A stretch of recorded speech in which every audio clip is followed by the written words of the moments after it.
पेश है हिंदी जबान में अपडेट। मोदी शासन के अप्रजातांत्रिक उपायों ने भारत के तथाकथित प्रजातंत्र का पर्दाफाश कर दिया है। मोदी शासन बहुत घातक रूप से भारत को अधिकारिकता की ओर ले जा रहा है। 2014 में मोदी के सत्तारूढ़ होने के पश्चात से भारत में राजनीतिक अधिकार तथा नागरिक स्वतंत्रता की निरंतर क्षति हो रही है।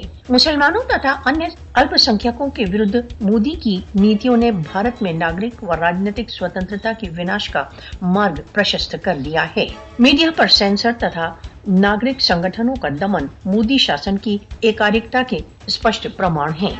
मुस्लिम विरोधी कानूनों का कार्यान्वयन तथा राजनीतिक विरोध के विरुद्ध कानून भारत में प्रजातंत्र की अवनति के स्पष्ट संकेत हैं।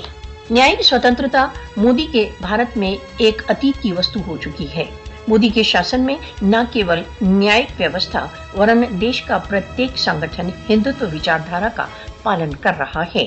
मोदी शासन ने मानव अधिकार दलों, कारकुनों तथा ऐसे अन्यों के विरुद्ध आक्रमणों में वृद्धि कर दी है जो भारत को एक हिंदू राज्य बनाने की हिंदुत्वकारी सूची के विरुद्ध बोलते हैं। भारत द्वारा अवैध रूप से अधिकृत जम्मू कश्मीर में भारत के तथाकथित प्रजातंत्र का पर्दाफाश हो चुका है। भारत ने निरंतर कश्मीरियों के अपने राजनीतिक भविष्य के चयन को अस्वीकार कर स्वयं को एक शैम डेमोक्रेसी सिद्ध कर दिया है। भारत के प्रजातंत्र के निरंतर नाश की ओर फ्रीडम हाउस तथा वी डेम जैसे विख्यात सार्वभौमिक संस्थानों ने स्पष्ट संकेत किए हैं।